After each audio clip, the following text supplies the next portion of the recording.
endless skies. Oh, I'm living that nomad life, city to city, feeling alive. From mountain tops to ocean drives, unchained, I thrive, I thrive. I do the intro?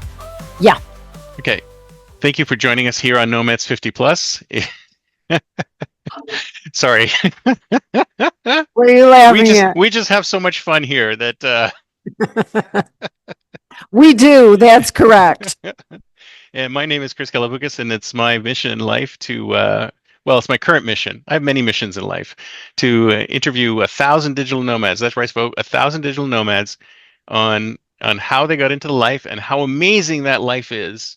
And and I am the CTO of games. Is that right? Is that my other title for this? I forget. Because I'm the CEO of fun. That's right. That's right. It always sounds better if you say it first. Yeah. Then, because fun and games go in that direction. It's like my brother once said, fork and knife. And I said, that sounds rude. Yeah, it does. Sorry, you go ahead. And I am Mary Bartnikowski. I've been traveling full time for 20 years, and I can help you travel the world. No excuses. Start today. You can plan it. You can do it. If you can dream it, you can do it, and I can help you. Do you want a one-on-one consultation? I'm just helping a woman get to Italy for the first time. She loves it. Wow. Yeah. She's from the Midwest. Shout out to her, and shout out to Kim. She's wonderful.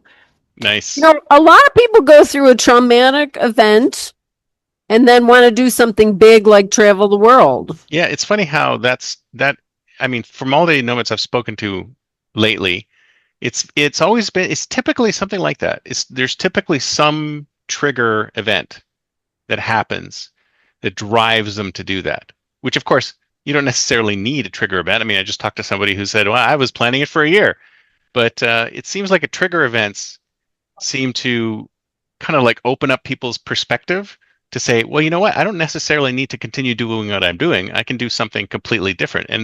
And most of the time it's that kind of trigger event, but you don't have to wait for that. You don't have to wait for that. But the thing about a trigger is great that it kicks you into this new dimension. You didn't choose it. Yeah. So you didn't rationally, it's sort of like when adversity gives you this chance to do something really wonderful and new. And it seems to be divorce, breakup, some medical thing, financial, whatever. And it's so amazing that can be the thing, some horrible thing. Mm-hmm. Can be what can kick you into a new life.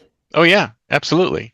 And the problem is that it's too bad that people sort of sit in these. Sometimes people just sort of sit in these lives without these trigger events occurring, and they just spend their entire lives in these slots, and they never experience anything else. They just aspire to things, but they never actually do it.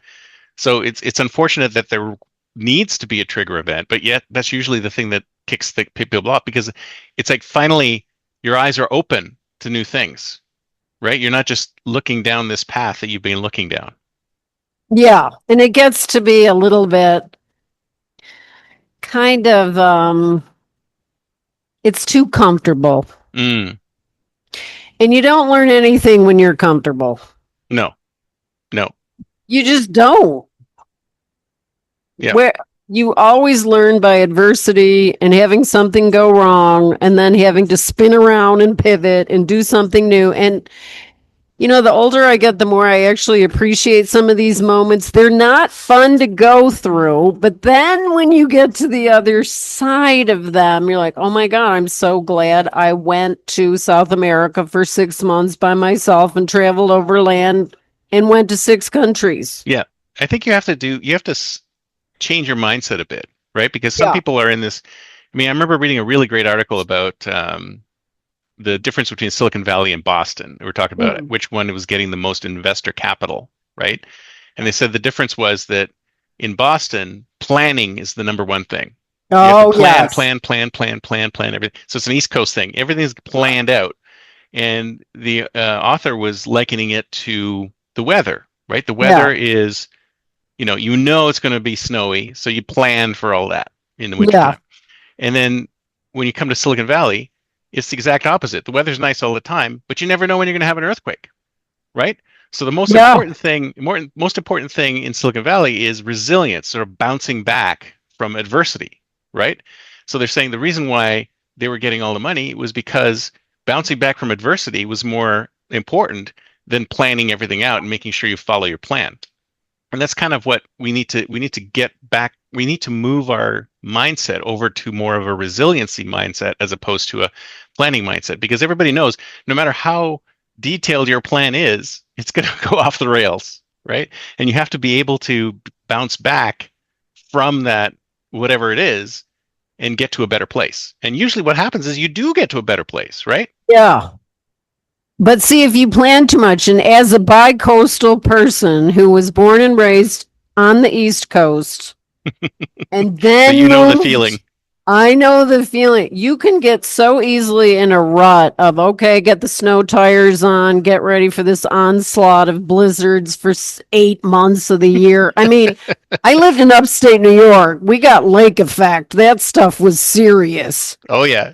Well, Oh my I lived God. in Toronto. We got the same. It was the same. We're not Yeah. quite as bad as Buffalo, but it's very Yeah. similar. It's very I similar. lived in Buffalo. And you know what it was like? The snow, the winter clothes, the boots, the scarves, the gloves, the snow Everything. tires, Yep. but you knew it was coming. So uh, October comes along, and you're like, okay, here we go. Let's get ready. Let's swap out our wardrobe.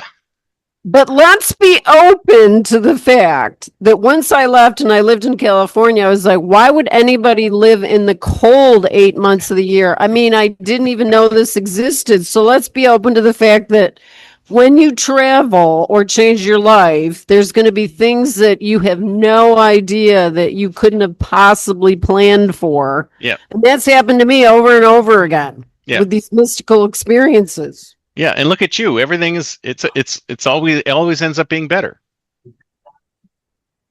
It's never really not. Yeah. I've trusted my gut. I haven't listened to a lot of bad advice. Like when I went to South America, people were like, "You're going to get robbed. You shouldn't go by yourself." Oh my God, are you kidding me? This was in 2007. Hmm. And it's still kind of regarded as, oh, it's like a dangerous place to travel all through South America, like I did alone. Hmm. And I did see a robbery in full view of my bus seat. But it was like watching a TV show, right? As you were going by. Well, no, I was more involved because the guy tried to steal from me first, but I went nuclear on him with a no, and he moved to somebody else. But I just kind of forgot about him. But that guy got robbed right on the Yeah. bus. I guess he thought you were a soft target, so that's why he went after you. So you just have to be careful. Well, the thing is, see, this is what I didn't know. That South America trip made me a true traveler. I thought I had to be more like an ambassador and talk to people that came up to me. No. Mm-mm. First of all, they want to get married. They want to get out of their country. That's the number one thing. That's the Oh, number one thing. I had no idea how prevalent. And so, don't even bother being flattered. It's just anybody warm that looks like they're And not when they from. hear you're an American, they're like, bring me to America." All they see is a passport. That's it. It's nothing deeper than that. Right. And time again. So don't get fooled by that. But, the thing is, if you're open, like I don't have much of an itinerary anymore. I'm more open to what might happen Hmm. along the way. So I don't like to plan too much, but sometimes you have to, of course. But I think in regards to mystical experiences, there's been so many, and they've enriched my life in this way that, a new Cadillac never could. Not even a pink one. Not even a pink one. So see that like if you had never left, you never would have had any of those experiences. And if you had never been in those places, you never would have had those experiences. So how do you get to yourself into a space where you're open to these experiences? Okay, that's a very good question. And you know what? I have an answer because one of the people, a woman I know who started traveling, now she's traveling all over. She said to me recently, she's read my books. She said, I saw how much fun Mary was having traveling the world, so I thought I would try it. And now I'm doing it and traveling the world. So I would Nice. say get inspired by someone Mm, and then go, oh, that's a possibility for me. So now I didn't see a woman traveling the world, but I did see my son traveling. mm, He went to Asia for 9 months. He was setting up these volunteer projects. So I was inspired by him and he taught me a lot. So if you see someone doing something that you want to do, take note. And then you start to be in the space of the possibility that this exists for you. You have to believe that it's possible. I didn't even know how this was going to happen. But when I saw him doing it, I was like, well, it should be easier for me. I'm older than him. Oh, I could do that. I never thought of it like, oh, traveling is for the young. No, it isn't for the Yeah. young. It's for Yeah. everybody. No matter Absolutely. what's going on in your life, you can do it too. Yeah. Mainly, if you're from United States, Europe, Canada, Australia, parts of Asia. I mean, if you're making somewhat of an income, you can do it. And Yeah. I didn't know there were so many possibilities. So I think when you see someone doing it, and there's plenty of people now doing it, well, why can't you? Yeah. Yeah. And the other thing about what's interesting in this community, I find, especially on Substack and a few other places, is that everybody is so accessible, right?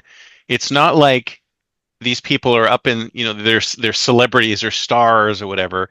Everyone Yeah. is really open to helping everybody else get into it. So it's kind of like you can just message somebody and they will respond to you. It's not like I'm talking Yeah. to Tom Cruise or somebody who has his handler get back to me. It's whoever's doing it is completely open, and they love to talk about how they did it and to help them with any issues they might have. I love how open this community is to helping other people do the same thing.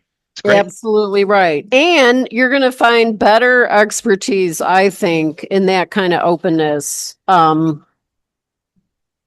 mean, I do one-on-one consultations and I'm so excited to see people change their life in regards to, yes, I can do it.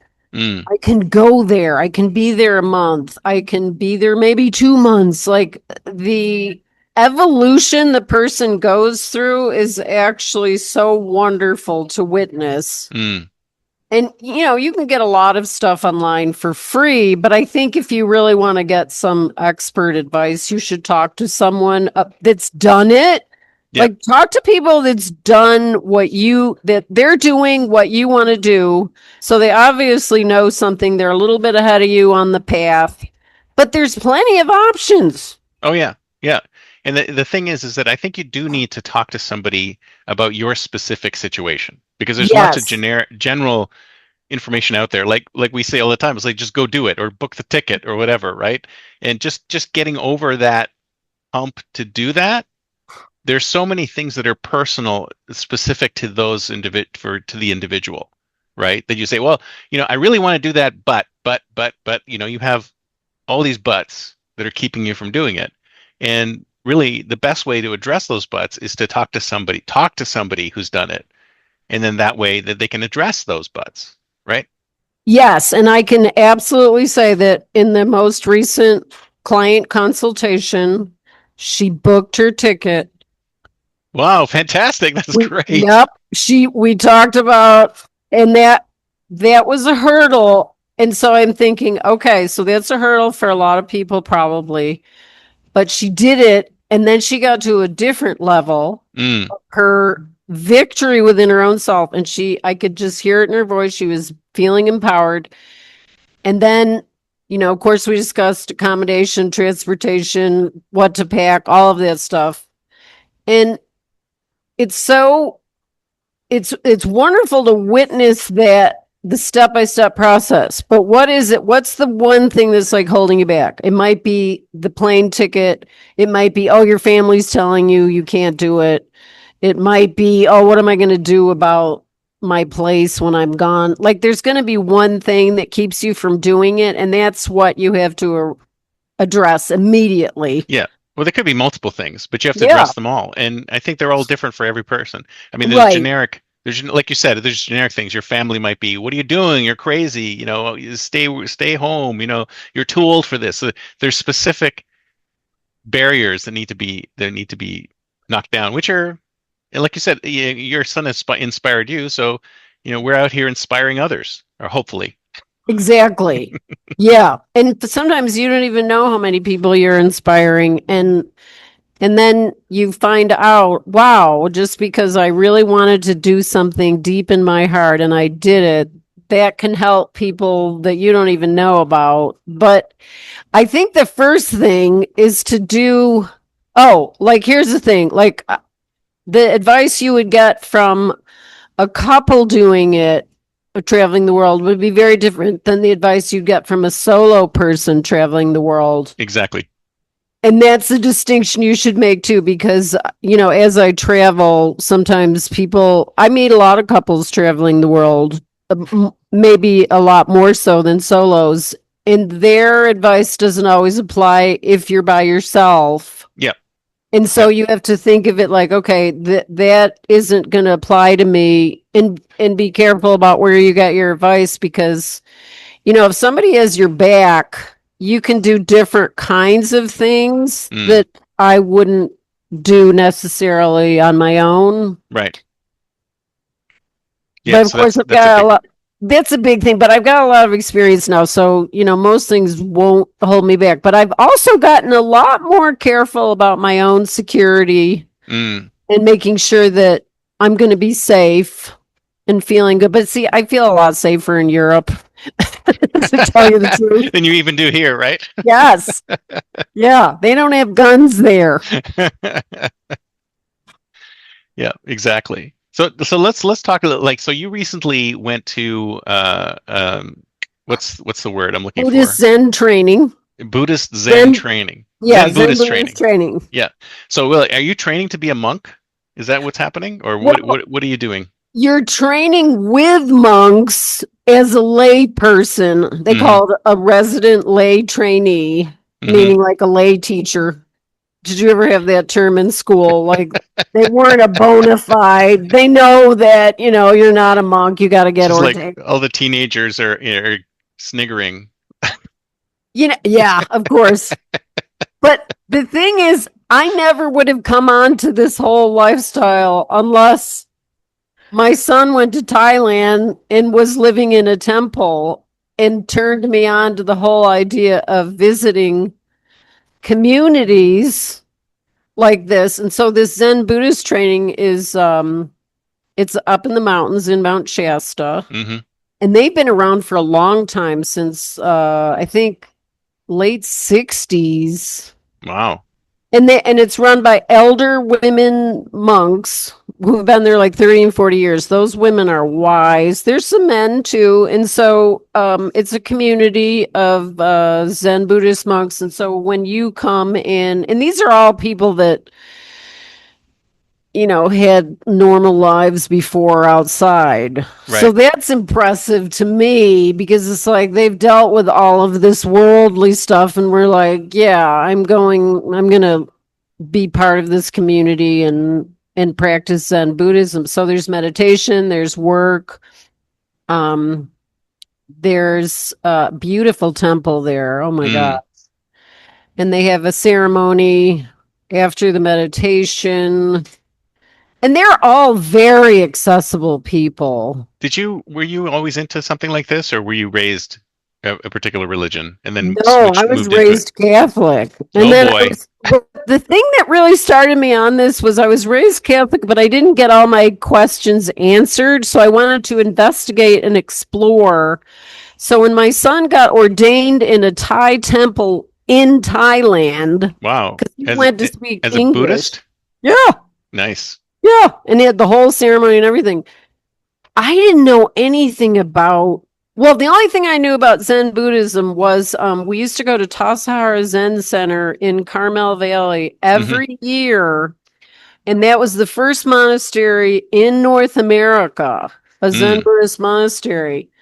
And so they have a hot springs there, and they're only open in the summer mm. where people can come and stay. You don't have to even meditate with them. But when I finally started to meditate with those monks, and they were so open, and I thought I was going to get hit with some palm frond if I did it wrong, they weren't like that at all.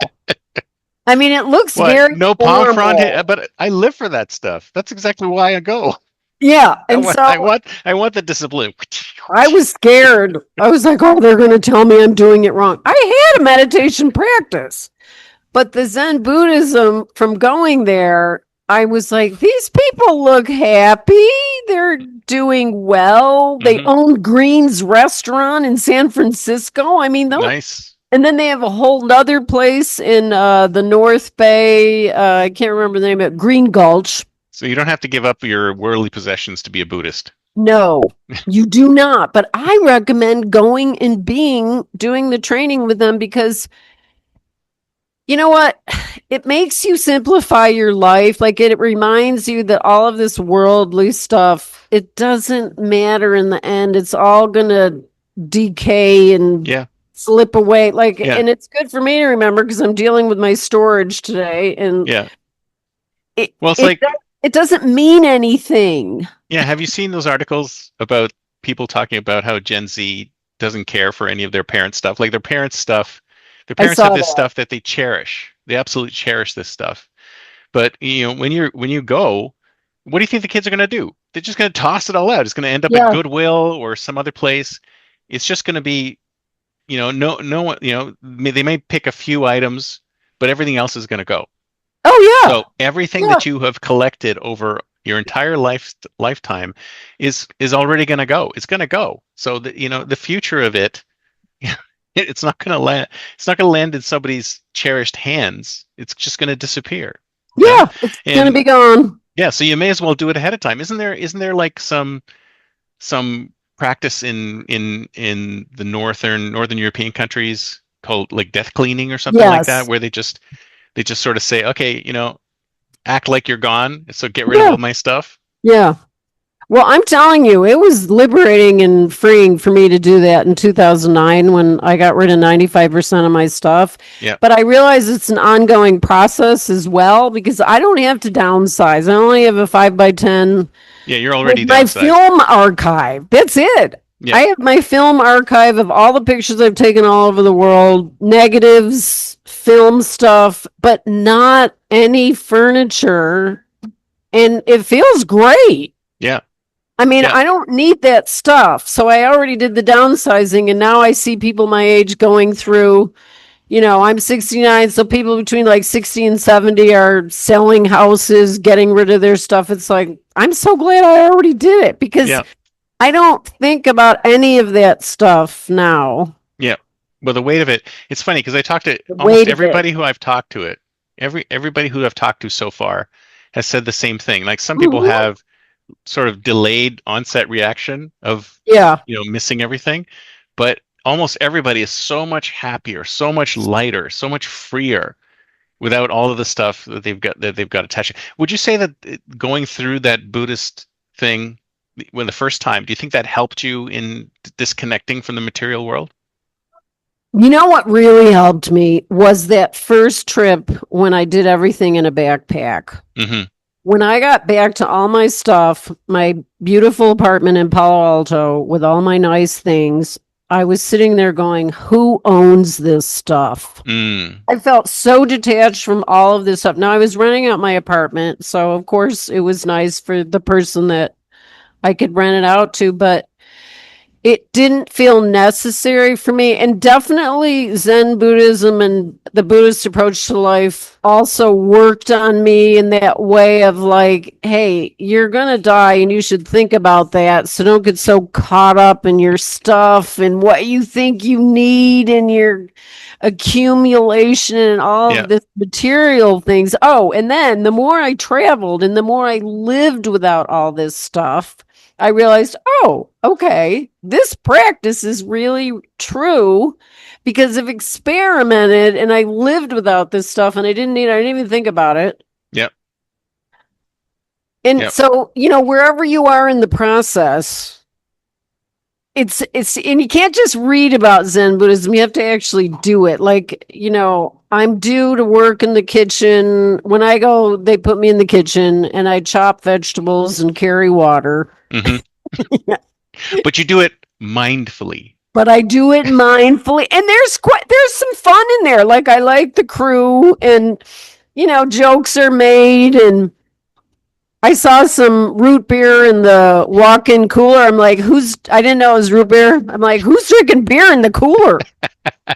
And the chef made it accessible for me to try this homemade root beer that somebody had brought. And I just thought, that's so nice. Like, there's a lot of kindness and caring. There's a lot of rules that you gotta follow about cleanliness and sweep. They have a huge kitchen, sweeping and keeping things clean and sticking to the schedule.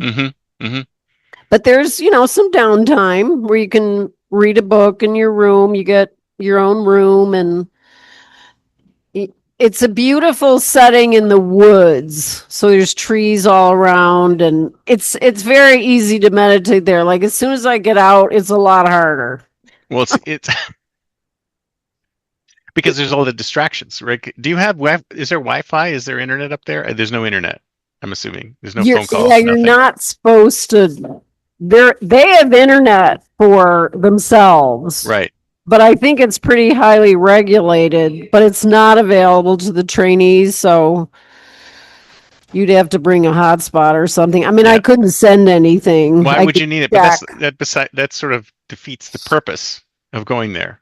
Right. When you're connected. You don't want to get too connected because then you start getting, it's better not to. Yeah. There is like a day in the week that you can go use their computer. Of course, I have my own, but I didn't do work. So did you have any mystical experiences this time when you were there? This time I felt like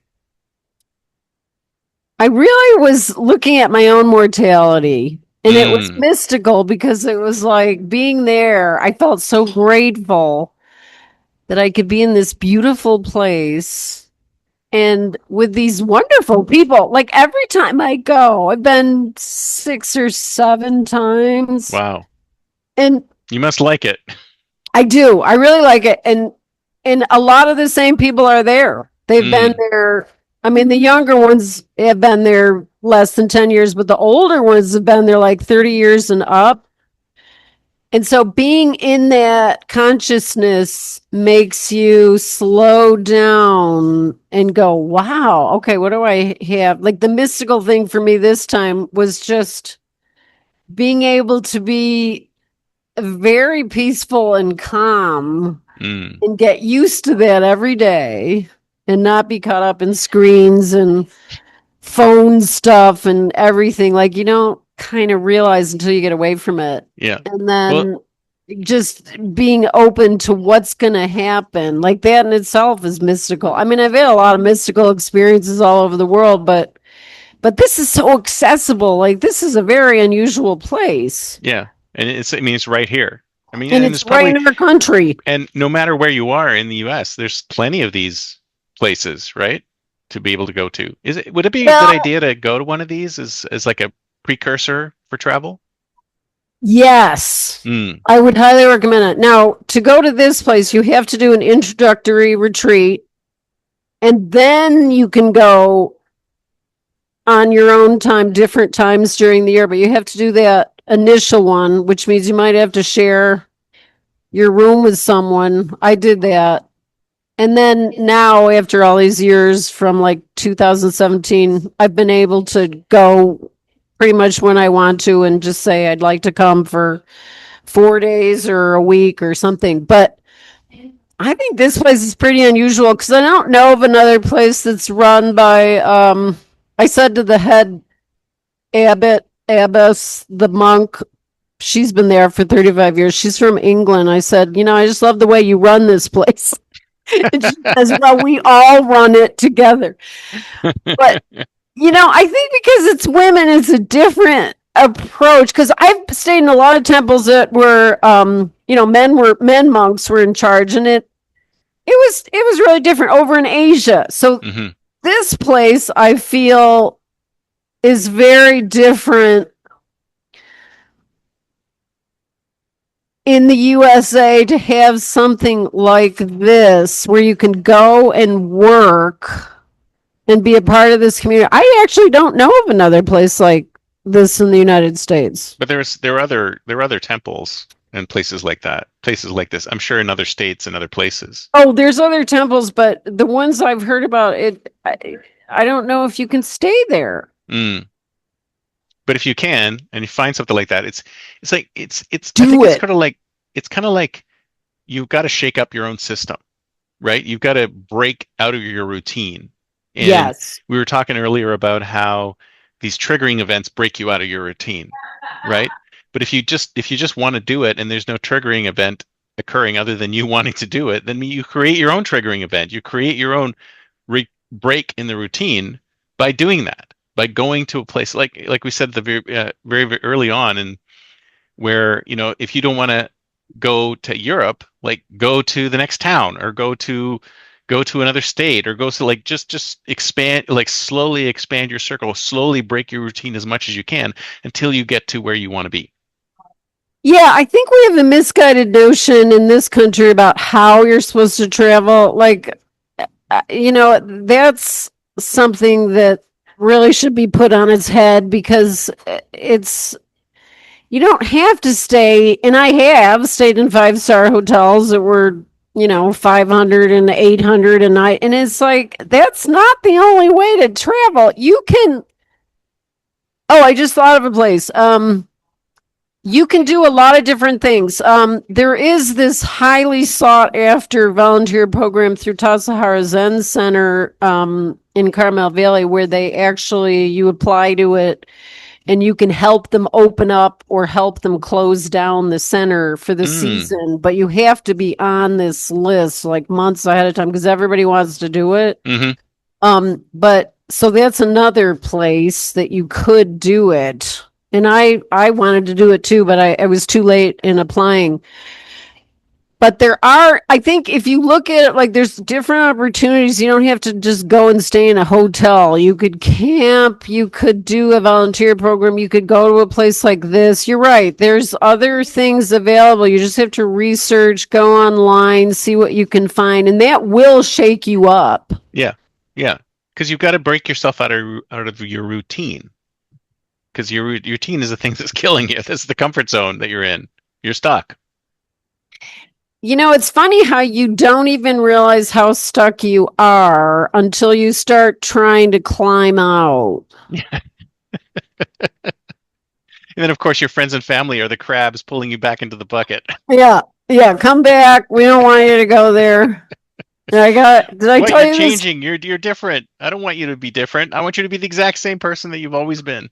Yeah, and you have to really be tough about not listening. I don't know if I told you, but my very first big trip was to Nepal, India, and Bali. When my son invited me to join him in Nepal. Yeah. And my father, God bless him, sent me an article in a letter about some kind of worm in Bali.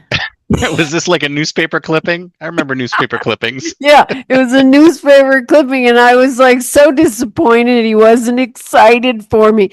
Okay, now I understood. I actually said to my son, I'm like, I'm so upset he's not happy for me. And my son's like, why would he be happy for you? Like, even he understood sooner than me.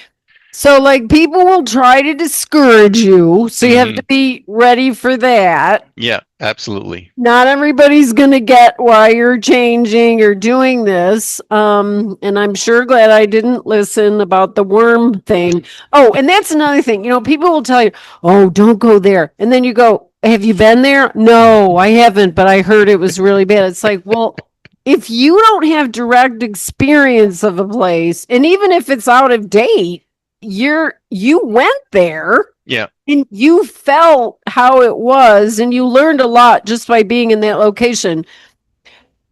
I mean, don't listen to people that haven't done what you want to do. They're not going to give you good advice because they exactly. haven't done it. Yeah, yeah.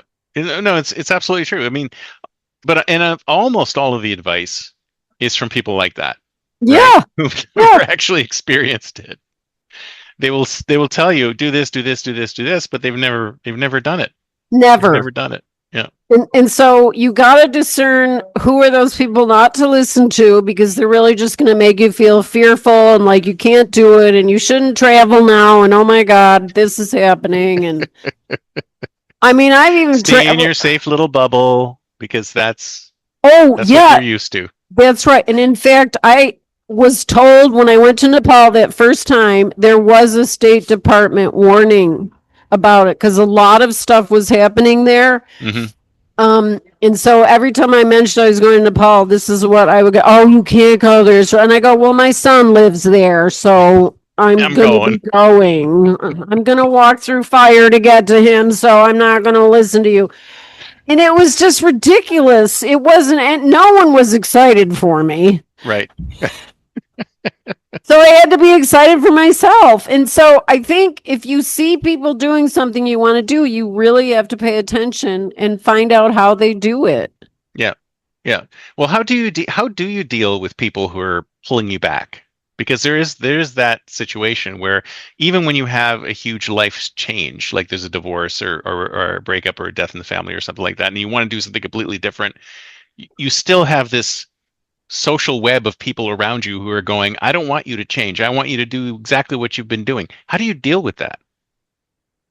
It is a practice. And that's also where the Buddhism has helped me because, a lot of times people will give you advice that you didn't even ask them for. So if you're not even seeking from this person and they just tell you all this stuff, and I try to watch it with myself too, with my own son. It's like, I have to watch me giving advice when he hasn't asked me for it. He'll remind me. Yeah. But how you deal with it is you can't listen to it because you have to ask yourself, who is this person? Where is this advice coming from? Hmm. Who is this person giving me the advice? Do I want their life? Do Right. I want to live life the way that they're living their life? And almost always the answer is no. Mm. And then you just have to walk away. Sometimes you have to say something. Like I got used to, oh, this was interesting. When I was pregnant, everybody, and I told them I was having a home birth because this was before anybody was doing home births. Oh boy. You must have gotten some interesting feedback on that one. And so, living down the street from Stanford, it was just like, oh, well, you should be going to Stanford Of and course. doing it that way. And so it was all kinds of like fearful stuff. And finally, I'm like, I'm not doing it that way. I'm doing it this way. Don't really want to hear about your experience of your horrible cesarean section. I'm not going to listen. I said, I mean, I don't even know how I said it, but once I said it, I stopped hearing these stories because I was like, talk to the hand. Yeah. No. She's made up her mind. Yeah, I'm not going to listen because they would want to go on this whole monologue thing. And I think it's the same with travel. It's like, oh, here's my horrible experience of getting pickpocketed in Paris or something. It's like, well, that doesn't mean it's going to happen to me. Yeah, exactly. So why do I need to listen to this blow by blow you're giving me? But what about people who are like, who your family, Oh, like you want to change, like you want to change, you're thinking to yourself, I want to become a digital nomad. I want to go out there. I want to see the world. But your family, your parents, your siblings, your kids are all going, Mom, no, don't do this. This is the worst possible thing you could do. It's like, what do you do? How do you get past that? every time that might happen, just go back to you're planning, go back to YouTube, watch some beautiful videos, take time to really go, do I really want to do this? Mm, And the answer will always be yes. Because if you thought about it and you're planning it, anything that is unfamiliar to your family and friends, they might start being all cautious about and tell you, oh, you shouldn't do that. But you have to do it anyway because it's coming from your heart. It's not their life that they've decided to live. that's right.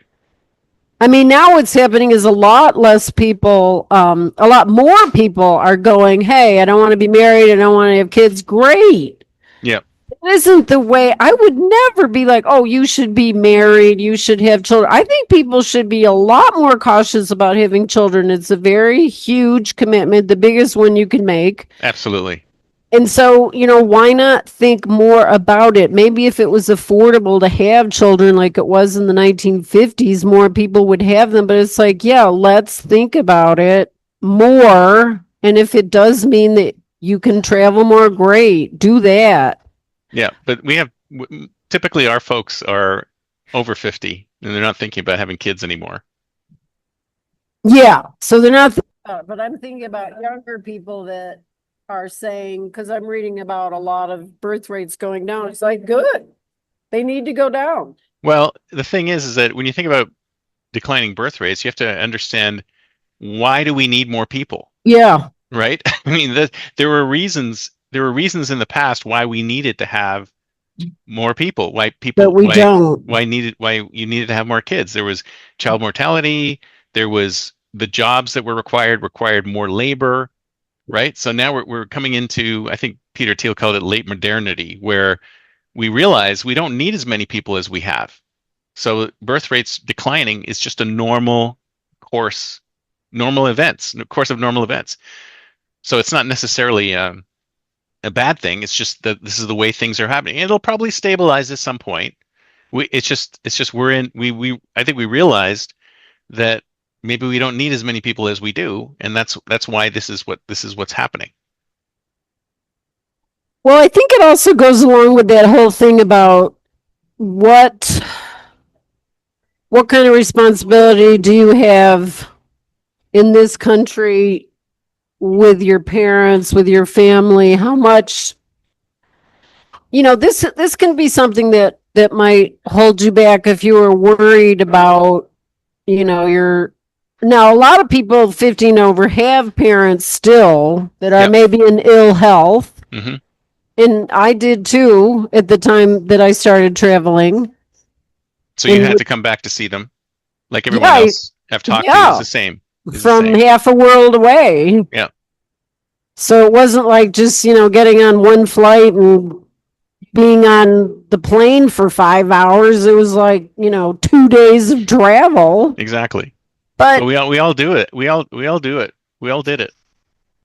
yeah, and so, if you can answer that question like, well, of course I would go back, and I would put aside some money to do that or put it on a credit card or whatever you needed to do. I mean, those are things you have to look at because that might happen. Yeah, and the thing is, you do have the flexibility to do that. That's the other thing. It's like, what happens when you're lonely and you're missing your family? Go see them. You can just go see them, right? I mean, nothing's stopping you from going to see them, right? So it's like we're not telling you you'll have to do this or you have to do that. We're telling you have the freedom to do whatever you want, and I think that's a different thing.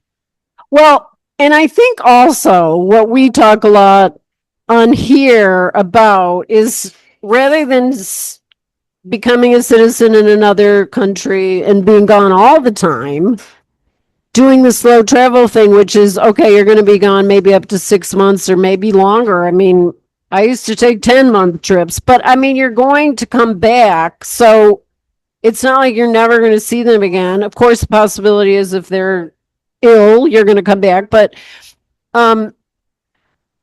you can decide to take a chunk of time and be gone for a while rather than being gone full time all the time and never coming back and going, well, how am I going to come back all the time as much as I wanted to? I mean, that's what I'm doing now. I'm doing my 3-month trips to Europe every year, and sometimes I add more to another country. But Yeah, I'm you just working, get to so you'll get to a cadence that works for you. yeah, Right? So you can go all out and do all sorts of things, but you can also start small and expand it and get to a point where you like this. Because I've talked to people who've done it for a while, they've done van life for a while, they've done this for a yeah, while.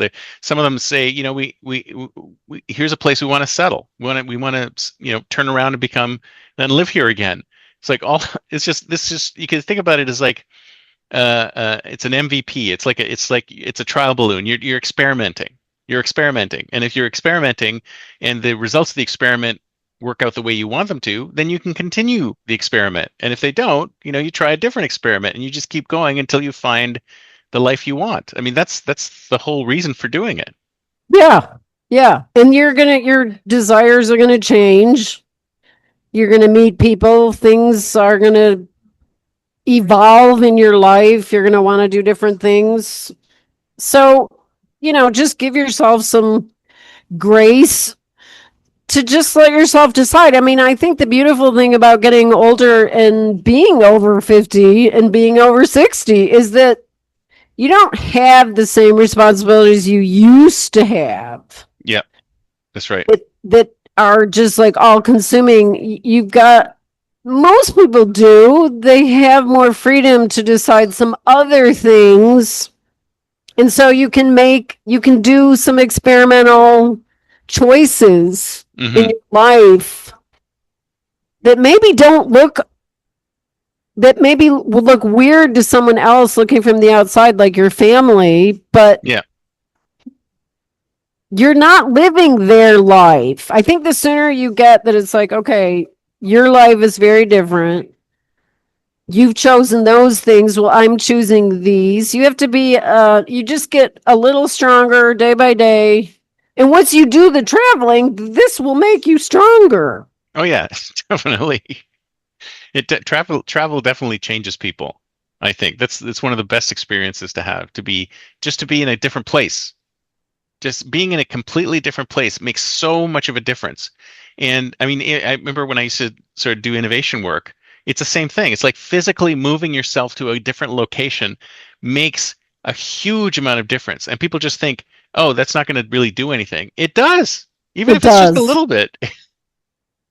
Yeah, because when people say, "Oh, you take yourself with you," yeah, but I just looked at this video I did in Nepal the last time I was there. It looks like a totally different planet, even to me, who's been there 6 times, but Yeah, it hasn't been since 2018. So I was looking at this scene in the market there with all the brightly colored clothes that they just wear every day. That's their regular attire, nice. and the crazy motorcycles going everywhere and the fruit and vegetables out. And it's like, you can't help but feel differently with the new language, the new environment, the new food, the new money, the new people, everything. Like, that's an amazing experience. Oh, it's incredible. It's absolutely incredible.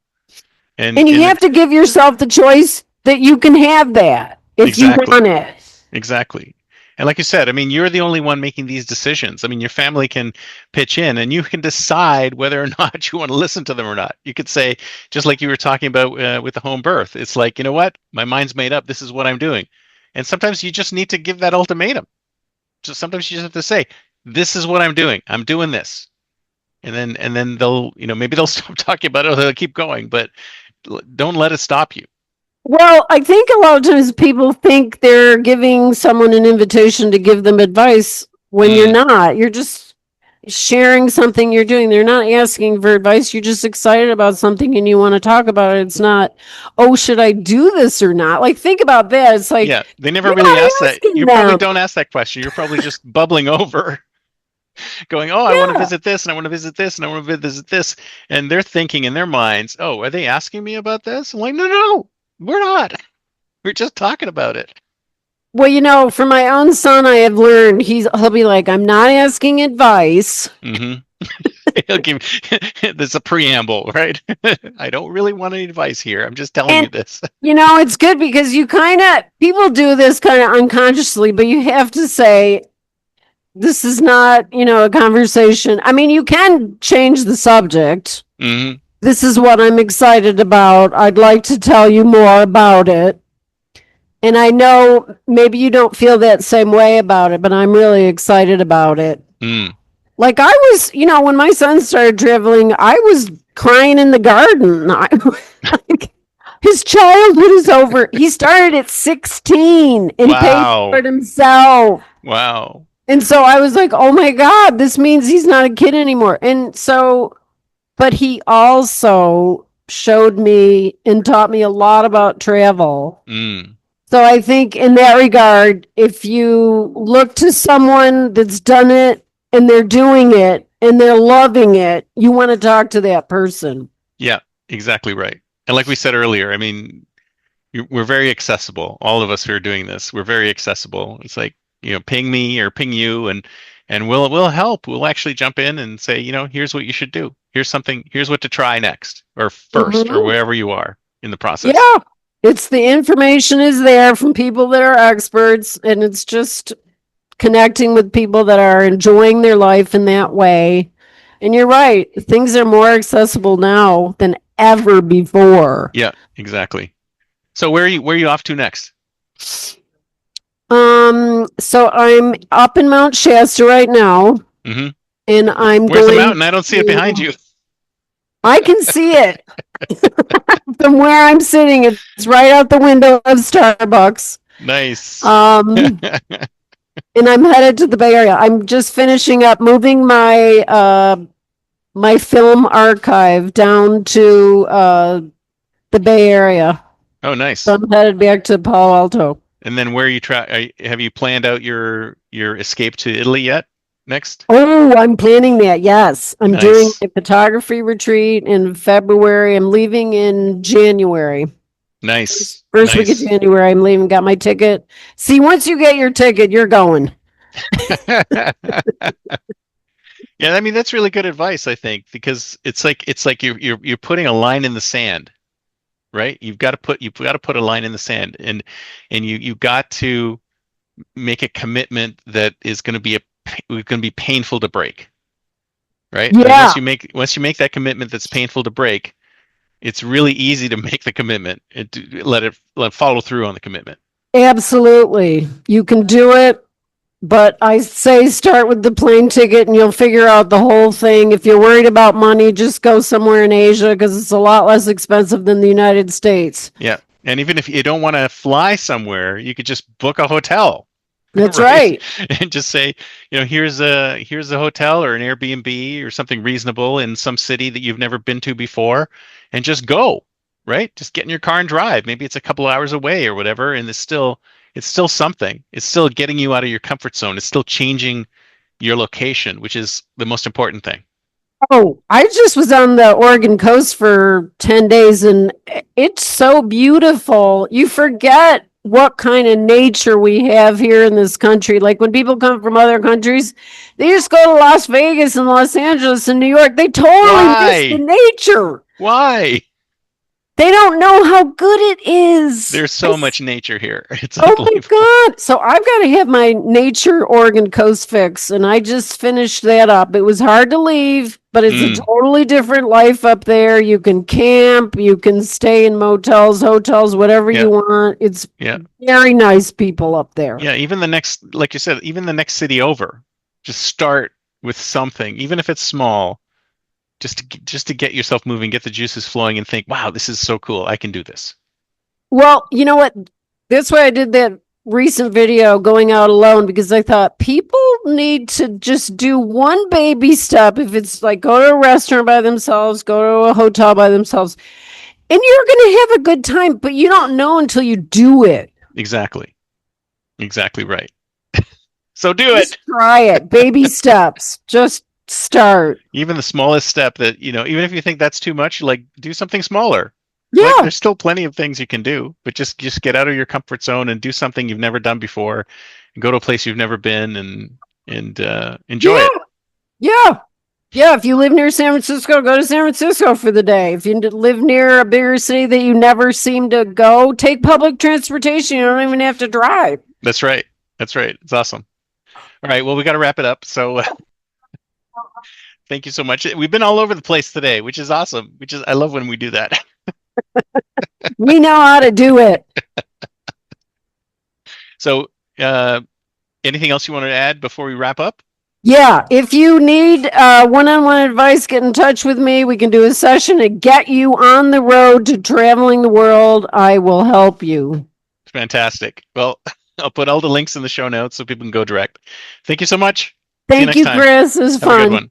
Bye. Bye. You too. Oh, I'm living that nomad life, city to city, feeling alive. From mountain tops to ocean drives, unchained, I thrive, I thrive. Oh,